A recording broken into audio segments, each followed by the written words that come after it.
The state of not being equal, especially in status, rights, and opportunities, that is the United Nations definition of inequality. It's stark, isn't it? It's completely unyielding. Because we aren't just talking about a gap in bank account balances today. We're looking at the fundamental baseline of human existence and the systemic barriers that define reality for literally millions of people. So, welcome to this explainer. Today, we're going to try and demystify the realities of inequality. We'll be digging into the hard data and the specific measurement tools economists rely on. And then we're going to apply them to see the real-world symptoms. Honestly, think of it like a medical diagnosis. But instead of a human body, we are examining the overall health of our society. Here is our quick roadmap for today. We'll define the divide, look at the tools to measure it, apply those tools to inequality within India, uncover the root causes, and finally, map out some real pathways to equality. Okay, let's dive right into part 1, defining the divide. This issue basically has two main phases. On one side, you have economic inequality, which is the financial divide in income and opportunity. On the other side is social inequality. This is where resources are essentially gatekept based on societal norms, things like religion, race, caste, ethnicity, and gender. And ultimately, it's that social inequality that dictates who even gets access to the wealth in the first place. Moving right along to part 2, tools to measure inequality. Let's look at our diagnostic kit. Our first major tool is the Lorenz curve, which visualizes the distribution of wealth. Imagine a perfectly straight diagonal line. That represents a total utopia of perfect equality. But in reality, the actual curve bows downwards. The further that curve sags away from the straight line, the more intensely unequal the wealth distribution is. It's a great visual checkup. Building directly on that concept, we get the famous Gini coefficient. It's this beautifully simple scale from 0 to 1. A score of 0 means a perfectly egalitarian society where everyone has the exact same income. A score of 1, perfect inequality, meaning one single person hoards absolutely everything. So naturally, the higher the number, the deeper the divide. Then we have Thales Index. This one compares a specific group's population weight against their income weight.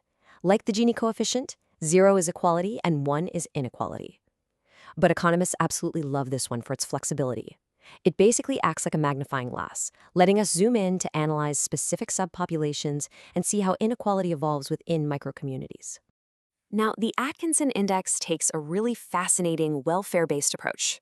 You can think of it kind of like a societal stress test. It measures the exact percentage of total income a society would be willing to just hand over or forego to achieve perfect equality.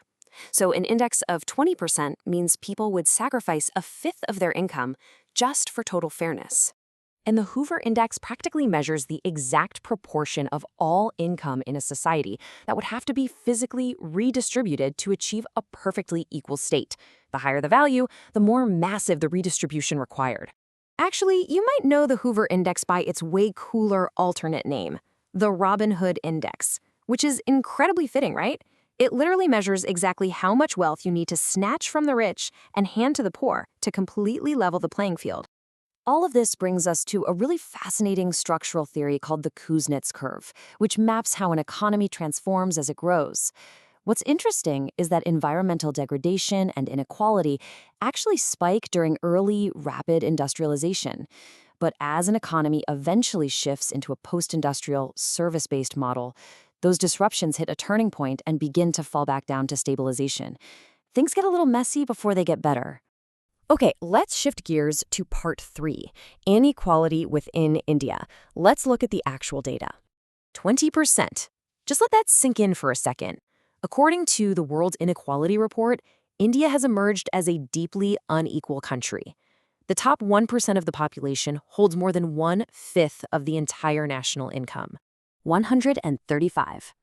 In the Global Gender Gap Report for 2022, India ranked 135 out of 146 countries analyzed.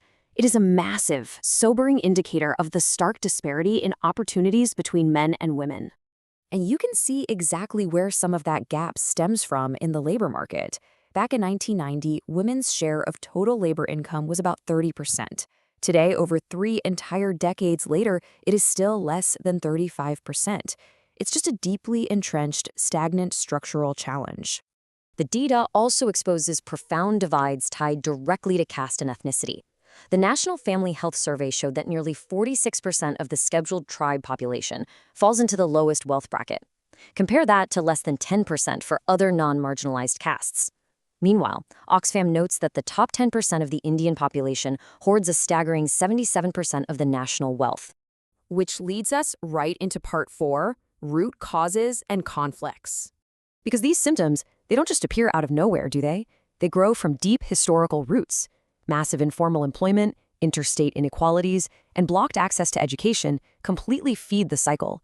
And when economic opportunity is choked off at the root, it sprouts really dangerous social consequences. We're talking ethnic movements, the alienation of minorities, and a fractured overall development. Finally, part 5, pathways to equality. How do we actually fix this? Well, the solutions basically require 3 main pillars: constitutional guarantees, economic restructuring, and women's empowerment. It means strictly enforcing fundamental rights like Articles 14, 15, and 16, actively fighting the wage gap with the Equal Remuneration Act, and pushing affirmative action like 50% reservation in local self-government. On the economic front, it requires funding public resources through progressive taxes on the wealthy.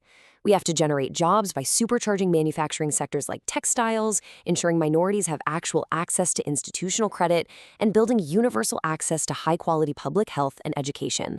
These are the crucial levers we have to pull. And all of these national pathways point toward one massive global benchmark: Sustainable Development Goal 10.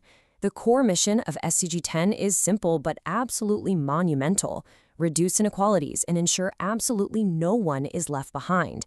It's the prerequisite for any kind of sustainable future on this planet. Which brings us to the ultimate test. The specific target of SDG 10 is to sustain income growth for the bottom 40% of the population at a rate higher than the national average by 2030. The clock is absolutely ticking. So the question is, will our constitutional frameworks and economic shifts be enough to hit that target before time runs out?